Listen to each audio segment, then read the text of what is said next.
बिस्मिल्लाहिर्रहमानिर्रहीम। नाज़रीन अस्सलाम वालेकुम। मैं हूं आपका मेज़बान साबिर शाकिर और मैं इमरान रियाज खान। जैसे कि हमने पिछले वीलॉग में बात की थी कि एक बड़ी ज़बरदस्त एक टॉपिक है जिसको हम डिस्कस कर रहे थे, क्योंकि ऑफ द रिकॉर्ड हमने डिस्कस किया, ड्यूरिंग द ड्राइव भी हमने डिस्कस किया, तो उसको पब्लिकली हमें बात करनी चाहिए उस पर। इशू ये है कि साबिर भाई, सवाल मैंने ही आपसे पूछा था जी हाँ। और फिर ये बहस छिड़ गई थी। सवाल ये है कि इमरान खान ने ऐसा क्या किया कि एस्टेब्लिशमेंट के सारे तार हिल गए, और इमरान खान ने ऐसा क्या मुख्तलिफ किया कि पाकिस्तानी अब एस्टेब्लिशमेंट को या मिलिट्री एस्टेब्लिशमेंट को डिफरेंट तरीके से देखना शुरू हो गए। वो सारी चीज़ें जो इससे पहले, यानी ये जुल्म कोई नया तो नहीं है ना, पुराना है। कई लोग हमें ताना भी देते हैं कि भाई तुम लोगों को पहले नहीं पता था, अब तुम्हें पता चला है, तुमको पहले बच्चे थे, काके थे। लोग ये सवाल करते हैं और ये सवाल जायज़ है, ये नाजायज़ सवाल नहीं है साबिर भाई। ये बात ठीक है, पूरी कौम की आंखों पे पट्टी बंधी हुई थी, माशरतुल उलूम की किताब पढ़ के सारे आए हुए थे। तो इमरान खान को छेड़ने के बाद जो कुछ हुआ वो कैसे मुख्तलिफ है, क्योंकि आप अक्सर जिक्र करते हैं कि ये बात हो गई अब लियाकत अली खान के साथ, कायद आज़म के साथ, फातिमा जिन्ना के साथ, जुनेजो के साथ हो गया, शेख मुजीब के साथ हो गया, जुल्फ़िकार अली भुट्टो के साथ हो गया, नवाज शरीफ बीबी सबके साथ। इमरान खान के साथ ऐसा क्या डिफरेंट हुआ कि आज एस्टेब्लिशमेंट को सबसे महंगा आदमी मिला है? एक बुनियादी नुक्ता जो है वो ये है कि दानिस्ता तौर पर एक कोशिश की गई, दानिस्ता, और वो हमारी मिलिट्री इस्टेब्लिशमेंट ने की, वो ये कि इस कौम को कोई हीरो नहीं देना। किसी फील्ड का, किसी भी फील्ड का कोई हीरो नहीं होना चाहिए जिसको ये कौम जो है उसको रोल मॉडल के तौर पे देखे। उसमें ना कोई पॉलिटिशियन को ये मौका दिया गया, ना किसी फिल्म एक्टर को दिया गया, ना किसी फिल्मी एक्ट्रेस को दिया गया, ना किसी प्लेयर को दिया गया, ना किसी और सोशल वर्कर को दिया गया, यानी कि किसी को भी नहीं दिया गया। और यहाँ तक के यानी कि एक बिल्कुल गैर मुतनाज़ शख्सियत थे डॉक्टर अब्दुल कदीर खान, उन्हें भी नहीं बनने दिया गया, उनको भी नहीं बनने दिया, अब्दुल सत्तार ईदी को नहीं बनने दिया गया, मदर टेरेसा को नहीं बनने दिया गया, बिल्कुल नहीं बनने दिया। इन्होंने कायदे आज़म और फातिमा जिन्ना को उनकी जिंदगी में हीरो नहीं बनने दिया, बिल्कुल नहीं बनने दिया। तो ये एक जो है ना, इनके अंदर एक खूब से बातन वो ये था कि किसी को हीरो नहीं बनने देना। अब ये देखें, हम चले जाते हैं अपने पड़ोसी मुल्क में, चले जाते हैं जो कि हमारा एनिमी है, वो कैसे पॉलिश करता है सर, हर फील्ड में हीरो, हर फील्ड का हीरो मौजूद है। अभी उन्होंने 14-15 साल का एक बच्चा है सूर्यवंशी, उसको हीरो बनाया हुआ है, हीरो बना दिया, पूरी कौम उसकी बात कर रही है, ठीक है ना। विराट कोहली उनका एक भगवान बना हुआ है क्रिकेट का। जी हाँ। अजरुद्दीन एक मुसलमान, जी हाँ, उसको उन्होंने क्रिकेट का देवता बना के उसकी पूजा की है। कपिल देव, जी हाँ, उनका एक कितना बड़ा हीरो है। उनके कोई आर्मी चीफ कपिल देव से बड़ा नहीं है, नहीं है। उनका कोई ऑफिसर, कोई प्रामवीर चक्र जो है वो सुनील गावस्कर। फिर उनके अब इंडस्ट्री में चले जाए, इंडस्ट्री में चले जाए, अमिताभ बच्चन, राजेश खन्ना, फिर आपका ये पाकिस्तान से गए थे शाहरुख खान है, दिलीप कुमार, आमिर खान है, दिलीप कुमार है, एक एक नाम, उज़मा है, और आपके जावेद हैं, यानी कि नसीरुद्दीन शाह, बहुत बड़ा नाम है, गुलजार, एक से बढ़कर एक नाम। उन्होंने किसी को भी, किसी हीरो को जीरो नहीं किया। और अगली बात, हर फील्ड में उन्होंने लोग बनाए। अब बिजनेस कम्युनिटी में चले जाएं तो उनका टाटा बिरला बहुत बड़े हीरोज हैं वहां के, और हमने किसी रतन टाटा को वो लोग अपना बिजनेस का भगवान समझते हैं। आजकल वो उनका रिलायंस ग्रुप है जिसको वो अंबानी कहते हैं। बहुत अच्छा किया आपने ये बात की, क्योंकि ये शुभ रह गया था। हमने किसी बिजनेसमैन को भी हीरो नहीं बनने दिया, विलन बनाया। एकेडी विलन, विलन है, फलाना कोई भी बिजनेसमैन है, सारे विलन ही है। हमारे यहाँ पे कोई बिजनेसमैन, सैगल है, विलन है, कोई एक मियां मंशा, ये भी विलन है, अमीर आदमी पाकिस्तान का सबसे, वो भी विलन है, जो बंदा पाकिस्तान में कारोबार करे वो भी विलन है। हमने यहाँ पे हीरो बनने नहीं दिए। उन्होंने अपनी बिजनेस कम्युनिटी में, उनका वो बहुत बड़ा नाम है उनका, MDH, जो उनके वो मसाले बनाते हैं, वो जो कंपनी का मालिक है वो अपने इश्तिहार में खुद ही आता है। भाई हल्दीराम क्या चीज है, छोटा सा यूनिट है ना, कितना उसको गवर्नमेंट ने खुद बनाया, दोबारा उसको खुद बना के पूरी दुनिया में वो हल्दीराम घूम रहा है।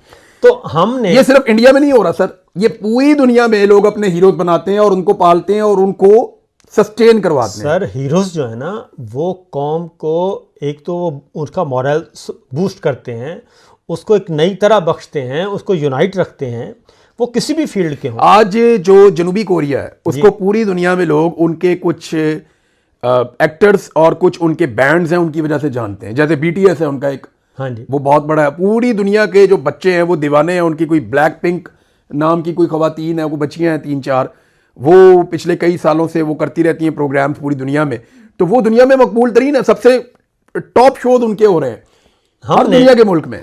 हमने आज तक किसी भी वजीर आजम को, किसी भी सदर को हीरो नहीं बनने दिया, यानी कि हर किसी में खामियां। अच्छा, अब एक छोटी सी मिसाल, उसके बाद फिर आगे बढ़ते हैं। किसी की तारीफ बर्दाश्त नहीं होती, क्या मसला क्या है? किसी सहाफ़ी को उधर देख लें आप, हमारे कितने बड़े बड़े सहाफ़ी, इधर जो भी थोड़ा सा होता है गद्दारी का मुकदमा, जेल में डाल दिया जाए उसको। फिर ना कोई साइंसदान हीरो, ना कोई स्टूडेंट हीरो, कुछ भी नहीं है, कोई है ही नहीं उसकी, ये सब। अच्छा, और अगर कोई इत्तफाकिया हीरो बन जाए तो एयरपोर्ट पे सबसे पहले उसको यूनिफॉर्म वाले लोग रिसीव करके उसको ले जाते हैं GHQ। जी हाँ। पहले वो हाजिरी देता है जाके वहां पे, और वहां जाके कहता है कि मैं अगर आज हीरो हूं तो मैं हीरो हूं इस एक इदारे की वजह से।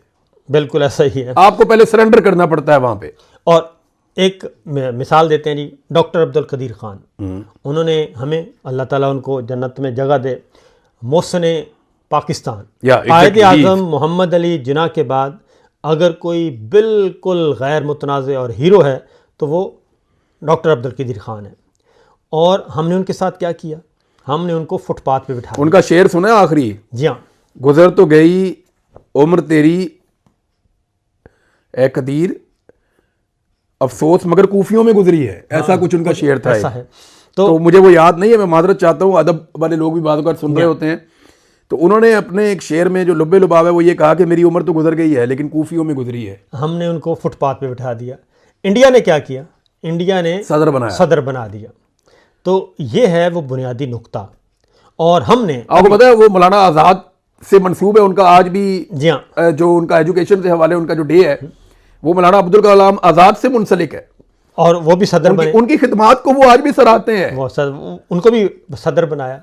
तो असल प्रॉब्लम क्या है? अच्छा, ये सारा हमने, वो हीरोज बनाते हैं। उनका एक हीरो उठता है, उठ के एक सूबे में इलेक्शन लड़ता है और वहां पे हुकूमत बना लेता है पूरी रियासत में। उन्होंने तमिलनाडु में वहां पे हीरो क्यों बने? विजय तलापति ने वहां पे वो इलेक्शन जीत गया, उसने कहा जी मेरी हुकूमत बनेगी, उसने बना ली। वहां पे इतने हीरो क्यों बने?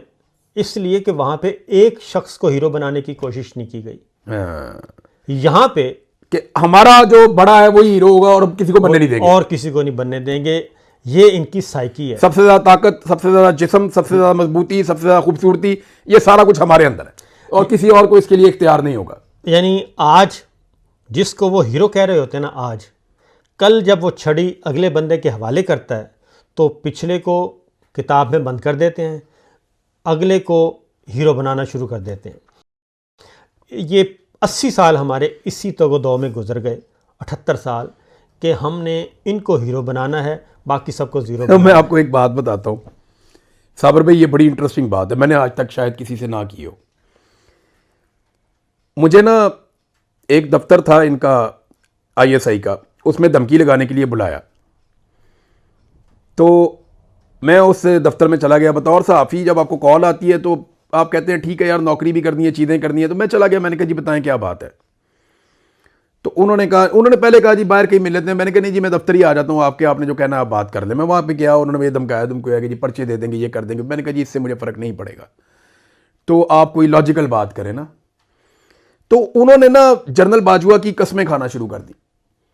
ब्रिगेडियर साहब थे, उन्होंने कहा जी जनरल बाजवा अल्लाह ताला का एक अवतार है, जनरल बाजवा जैसा मुखलिस आदमी कोई किस्मत से ही मिले तो मिले, इस तरह का बेहतरीन आदमी इमरान साहब पाकिस्तान को नहीं मिलेगा। अल्लाह अल्लाह करके इतने सारे चीफ गुजरे और अब जाके एक आपको ऐसा चीफ मिला है जो पूरे पाकिस्तान की आवाज़ है, जो पाकिस्तान का दर्द रखता है, पाकिस्तान के बारे में सोचता है। मैं आपको हलफ दे सकता हूं कि इस आदमी से ज़्यादा पाकिस्तान का खैर ख्वाह कोई नहीं। उन्होंने जनरल बाजवा को खुदा के बाद दूसरी शख्सियत बना लिया आजकल के दौर में। तो बहुत तारीफें की उन्होंने। मुझे तो ऐसा लगना शुरू हो गया शायद यहां पे कोई बाजवा साहब सुन रहे हैं, कोई बगिंग हो रही है, कुछ हो रहा है। बहरहाल वो ऑफिसर थे इंटेलिजेंस के और ब्रिगेडियर रैंक था, उनको बहुत तारीफें की। तो मैंने उन्हें एक बात कही, मैंने कहा जी आपको पता है कि आपसे पहले जो यहाँ ऑफिसर थे वो ऐसे ही जनरल राहील शरीफ की तारीफें करते थे, और जनरल बाजवा अगर रिटायर हो गए, मुझे उस वक्त पता नहीं था रिटायर होंगे या नहीं होंगे, तो जो अगला आएगा आप लोग वैसे ही उनकी भी तारीफ करेंगे। तो आज राहील शरीफ के बारे में आपका क्या ख्याल है? कहते नहीं नहीं नहीं नहीं, ये जो बाजवा साहब है ना, बस इनकी बात करें, ये मुल्क की खातिर ये है तो वो है। तो ठीक 1 साल के बाद मुझे उसी दफ्तर में ले जाया गया। मेरी आंखों पे पट्टी बंधी हुई थी, हाथ मेरे पीछे बंधे हुए थे, हथकड़ियां लगी हुई थी, मार कुटाई हो रही थी दबा के। वही बंदा खड़ा हुआ था मेरे सर पे और उसने कहा कि हाफिज़े कुरान, अल्लाह ताला की कितनी बड़ी रहमत है और तुम लोग क्या कर रहे हो।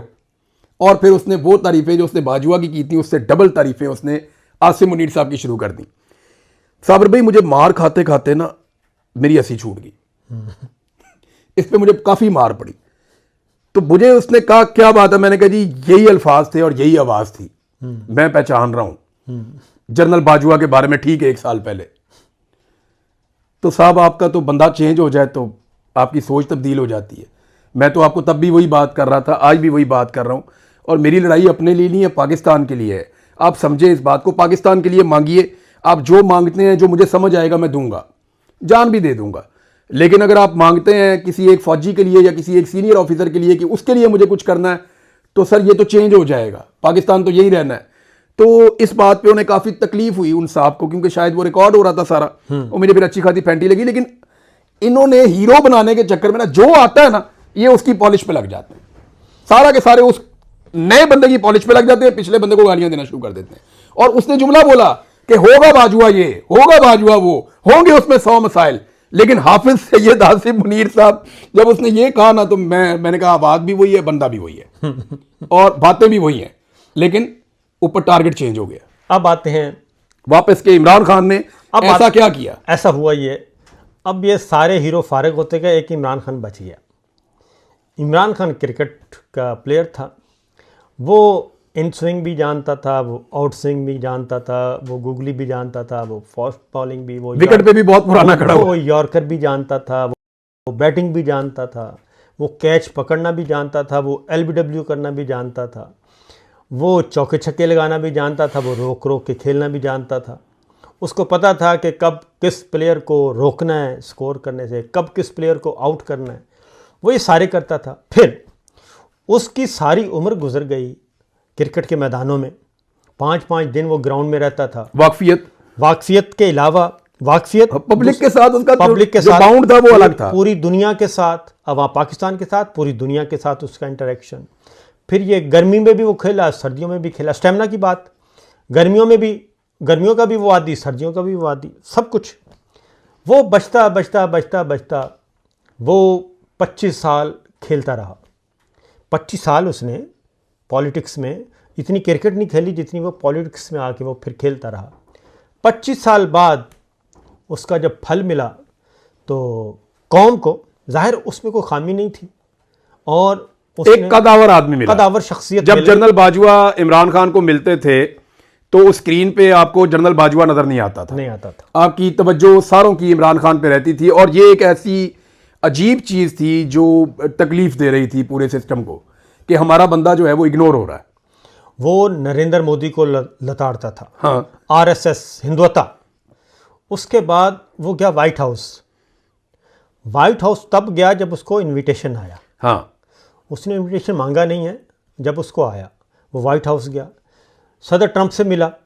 तो सदर ट्रंप से जब मिला तो जनरल बाजवा, और वो हाथ बांध के नहीं मिला, अपने रख रखाव से मिला। हाँ जी, ठीक है ना, जनरल बाजवा पीछे था, वो आगे था। तो ये सारा कुछ जो था कदाव। और फिर अगली बात मैं आपको बताऊं, ये वाशिंगटन से मुझे तो, क्योंकि सदर ट्रंप और उसने UN में खड़े होकर अपने आर्मी चीफ की तारीफ नहीं की। उसने वो तकरीर कर डाली कि वो रहती दुनिया तक याद रखेगी। व्हाइट हाउस, क्योंकि आपको पता है ना सदर ट्रंप शरारत करते थे, जो भी जाता था कोई हरकत, जोर से हाथ पकड़ लिया, दबा लिया, कुछ कर लिया, शरारत। तो सदर इमरान खान के साथ इमरान खान के बारे में उसको ब्रीफ किया गया था कि ये हाथ चलाकी नहीं करनी, ये आपसे 10 हाथ आगे है। अगर आपने कोई हरकत की तो इसने हाथ नहीं छोड़ना। तो आपको ये ना हो फिर वो जो कैमरे की उस वक्त तो कैमरा तस्वीर, तो इसलिए कोई पंगा नहीं लेना। तो उसने वाकईतन सदर ट्रंप ने कोई शरारत नहीं इसके साथ नहीं लिया उसने, बल्कि कहा बाद में कि बहुत जबरदस्त एथलीट है, ज़बरदस्त एथलीट है, क्योंकि जब आप हाथ मिलाते हैं ना, आपको आइडिया हो जाता है आपको आइडिया हो जाता है कि आपने किससे हाथ मिलाया। किससे हाथ मिलाए, ये फौलादी हाथ है। और ये चीज़ इमरान खान ने पूरी कौम को, अच्छा इमरान खान पहली बात है, एक तो वो लेगेसी चल रहा था अपने क्रिकेट फैंस की लेके, क्रिकेट के दुनिया की लेके, ठीक है ना, वो तो थ्रू दूसरा वो नौजवानों का लीडर बन गया उसके बाद उसने एक यूथ को तैयार करना शुरू, और मिडिल क्लास को उसको तैयार शुरू कर। मुझे याद है अच्छी तरह, बहावलनगर जब उसका पहला विज़िट था तो कुछ भी नहीं था, पहला विज़िट था और खुद ब खुद ही लोग पहुंच रहे थे सिटी चौक में, खुद ब खुद ही। नहीं तो अभी जिन लोगों के ये वोट खत्म करना चाहते हैं, ये कहते हैं ना 18 से 25 साल तक, तो ये तो वो सारे लोग हैं जो 92 में पैदा ही नहीं हुए थे। 92 इन्होंने तो उसको क्रिकेट के तौर पे जानते नहीं, क्रिकेटर के तौर पे। ऐसा ही है। तो ये वाली मिथ भी इनकी टूट गई कि वो क्रिकेट के फैंस हैं उसके, जो उसको जानते हैं। वो बतौर एक लीडर अब वो बहुत फेमस है। उसने जो नौजवानों के साथ किया ना, जो स्कूल के बच्चे उसके साथ खड़े हुए, और जैसे जैसे वो बच्चे बड़े होते गए, साबिर भाई, यूथ की जितनी बड़ी तादाद इमरान खान की फॉलोअर है ना, and they are not blind followers, वो लॉजिकली उसको फॉलो कर रहे हैं। ये चीज़ एस्टेब्लिशमेंट के लिए परेशानी का बायस बनी। दूसरा, उसको हथियार मिल गया सोशल मीडिया का, इंटरनेट की दुनिया। ये किसी के पास नहीं था, नहीं है, ना ये भुट्टो के पास था, ना कायद आज़म के पास था, ना फातिमा जिन्ना के पास था, ना शेख मुजीब के पास था, किसी के पास ये हथियार नहीं था जो उसको मिल गया। एक हमारा ये आपस में कंफर्म हो गया, इस बात पे हमारा इत्तेफाक हो गया कि उसकी वाकफियत कौम के साथ बड़ी लंबी है, बड़ी लंबी, यानी 50 साल का ताल्लुक है, तो कौम उसको जानती थी कि घर का आदमी है। सर जो इस वक्त 70 साल का बंदा है वो उसका चला रहा है, उस वक्त से चला रहा है उसके तो साथ से। लोग उसके वाकफ हैं, हाँ जी। कौम उसको जानती है। जब आप उसके ऊपर गलत इल्जाम लगाते हैं तो कौम को पता चलता नहीं ये झूठ है, और अगर सही इल्जाम लगाते हैं हाँ ये वो कर सकता है। यानी इमरान खान के कैरेक्टर पे आप उंगली उठाते हैं ना, तो लोग कहते हैं हाँ यार मादी में वो ये कर सकता है, वो कोई, उसने खुद भी कहा मैं कोई पारसा आदमी या कोई फरिश्ता नहीं था। लेकिन जब आप उस पर करप्शन का इल्जाम लगाते हैं, लोग कहते हैं नहीं यार ये वो नहीं कर सकता। बिल्कुल, ये तो इमरान खान के बदतरीन दुश्मन भी ये कहते हैं कि वो ये करप्शन नहीं करता वो। अच्छा, ये तो हो गया, एक तो उसकी पहचान बहुत पुरानी थी। दूसरा, उसके पास सोशल मीडिया का हथियार था। तीसरा, इमरान खान ने जिस तरीके से कौम को मोटिवेट कर दिया और चीजें समझा दी, इससे पहले शायद कोई ऐसा समझा भी नहीं पाया। इससे पहले जो भी लड़ने आया वो कश्तियां जलाए बगैर आया, ये शख्स कश्तियां जला के आया। देखें, वो उसने हेल्थ में काम किया, उसने एजुकेशन में काम किया। जो यूनिवर्सिटी से पढ़कर जाता था वो इमरान खान का एम्बेसडर था। जो इलाज करवा के जाता था, खा वो पैसों से या मुफ्त, वो भी जाके पूरी फैमिली समेत वो भी एम्बेसडर था। उसकी आवाज़ गैर महसूस तरीके से हर जगह पहुंचती गई और उसका काम नज़र आया। सोशल साइंटिस्ट है इमरान खान, ठीक है ना, वो ये काम कर गया।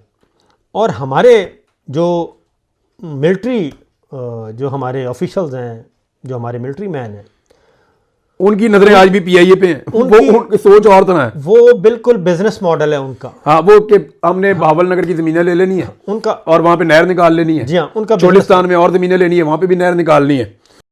हमने टूरिज्म के लिए सारे रिजॉर्ट हमने ले लेने हैं, वहां पे हमने अपना सिस्टम बनाना है टूरिज्म का। हमने जो है ये भी ले लेना है, क्या नाम है इसका। अगली बात, हमारी अफवाज पाकिस्तान, हमारे सिपा सलारान ने जो बात पिछले 30 साल से कहते रहे, 30 साल से, और इमरान खान एजुकेट करता रहा अपने तौर पर, 25-30 साल बाद आपने कहा, जो 1900 देखें 1985 की 88 की असम्बली तोड़ी, करप्शन, 90 की तोड़ी, करप्शन, 92 की तोड़ी, करप्शन, 95 की तोड़ी, करप्शन, और 99 जहाज अगवा, उसके बाद और बाद में केसेस करप्शन के, बाद में केसेस करप्शन के।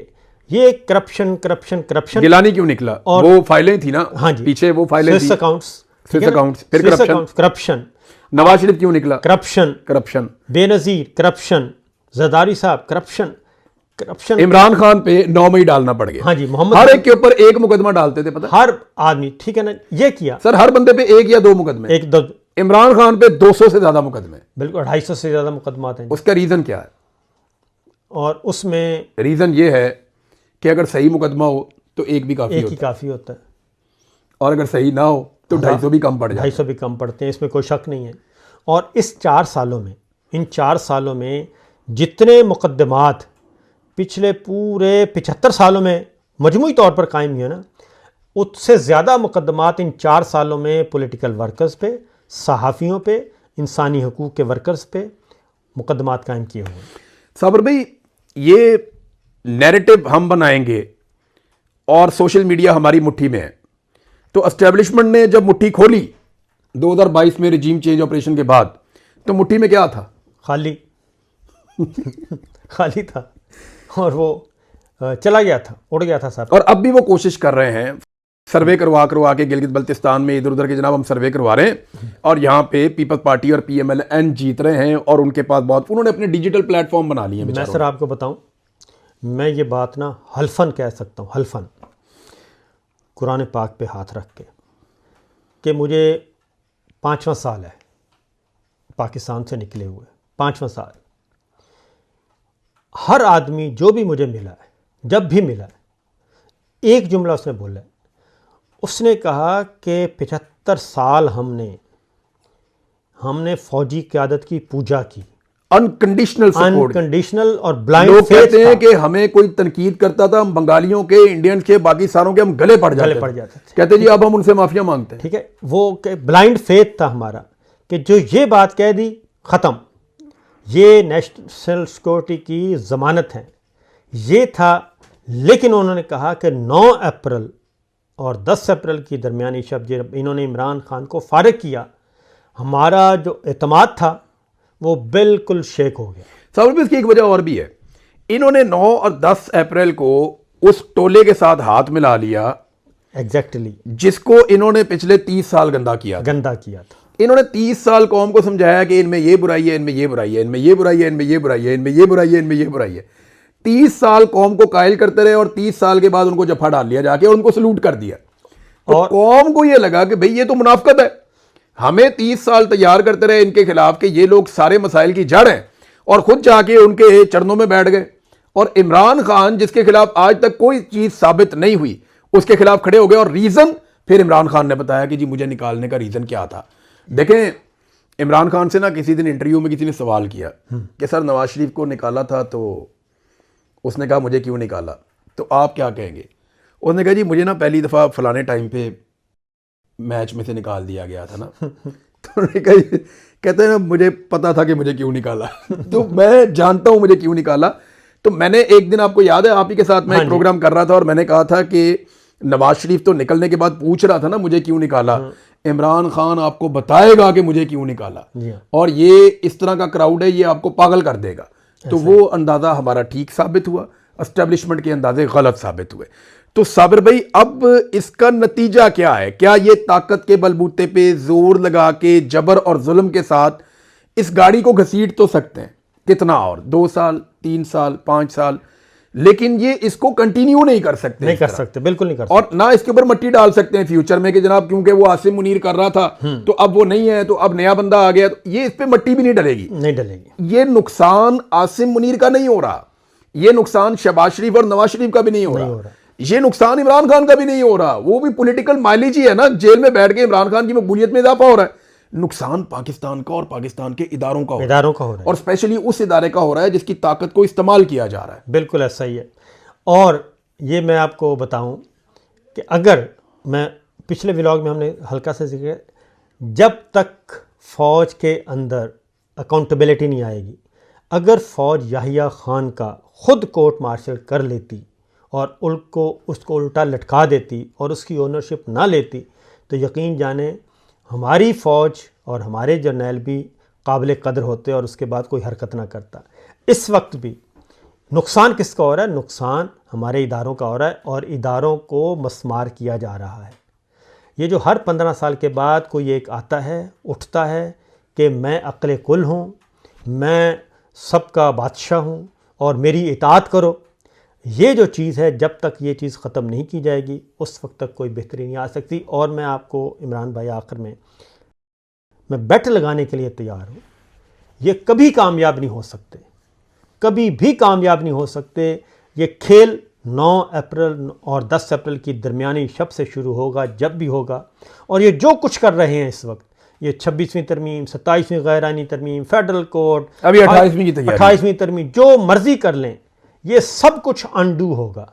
और इन्हें करना पड़ेगा, ये और कोई रास्ता ही नहीं है, कोई और रास्ता नहीं। इनको अंदर से बैठ के एक दिन ये समझ आ जाएगी कि हुंटे तनख्वाह में भी पैसे नहीं बचे, जिस लेवल पे ये लेकर चले गए हैं। देखें, हमारी नेक ख्वाहिशात पाकिस्तान के साथ हैं, लेकिन रोजाना बिजली की कीमत बढ़ती है।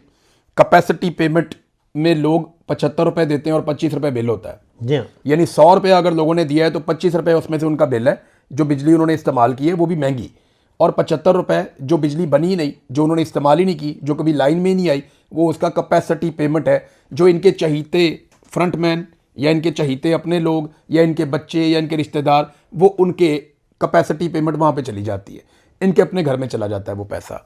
मामला ये है कि इस मॉडल के साथ मुल्क चलता ही नहीं है, नहीं चलता, और मुल्क में कारोबारी ज़िंदगी बंद है। यानी जितनी सनतें काम कर रही हैं ना पाकिस्तान में, उन सब ने अपनी बिजली का इस्तेमाल कम कर दिया है। किसी की 50%, किसी की 40%, किसी की 60%, किसी की 65%, ये कैपेसिटी रह गई है बिजली के इस्तेमाल की। और इसकी वजह से हुकूमत अब फिक्स्ड चार्जेस लगाने वाली है कि हमें जनाब इतने पैसे आपसे हर महीने चाहिए, आप बिजली कम इस्तेमाल करें या ज़्यादा इस्तेमाल करें। साबिर भाई, ये चीज़ें अलार्मिंग है। लोग क्या करेंगे? लोग मीटर उतार के रख देंगे कि जनाब आप अपना मीटर ले जाएं, हम सोलर भी चला लेते हैं, सानू सोलर का टैक्स दस दो कितना हम आपको दे देते हैं। ये हुकूमत को आइडिया ही नहीं है कि ये किस तरफ लेकर जा रहे हैं मामले को। तो एस्टेब्लिशमेंट ने जो खेल खेला अपने ज़ाती फ़ायदे के लिए। अच्छा, कौम को एक और बात पता चली साबिर भाई, इसमें हम ये समझते थे कि जो भी फैसला होता है, कौम ये समझती थी वो मुल्क के मफाद में होता है, ये इदारे इसीलिए करते हैं। पहली दफ़ा कौम ने ज़्यादा रियलाइज़ किया, पहले भी रियलाइज़ था, हमें आइडिया था, जनरल मुशर्रफ पे हम तनकीद करते रहे माजी में, हमने जनरल राइल शरीफ पे भी तनकीद हुई, जनरल कियानी जो है उसकी एक्सटेंशन पे भी तनकीद हुई, जनरल बाजवा ने जब एक्सटेंशन ली उसके ऊपर भी तनकीद हुई। लेकिन अब हमें इमरान खान के दौर में इस बात के ऊपर सबको, जिसको कहते हैं ना, एक इत्तफाक हो जाना, इत्तफाक राय हो जाना कौम का, कि जनाब ये एक्सटेंशन और इस्तिस्ना ही वो असल चीज़ है जो इनको चाहिए होता है। मुल्की मफाद जो है वो उसके बाद कहीं दूर आता है। ऐसा ही है। तो आखिर में यही कहूँगा फील्ड मार्शल से कि फ़र्द कायम रब्त मिल्लत से है, तन्हा कुछ नहीं, मौज है दरिया में बैरून दरिया कुछ नहीं। इजाज़त दीजिए, अल्लाह हाफ़िज़। अल्लाह हाफिज़।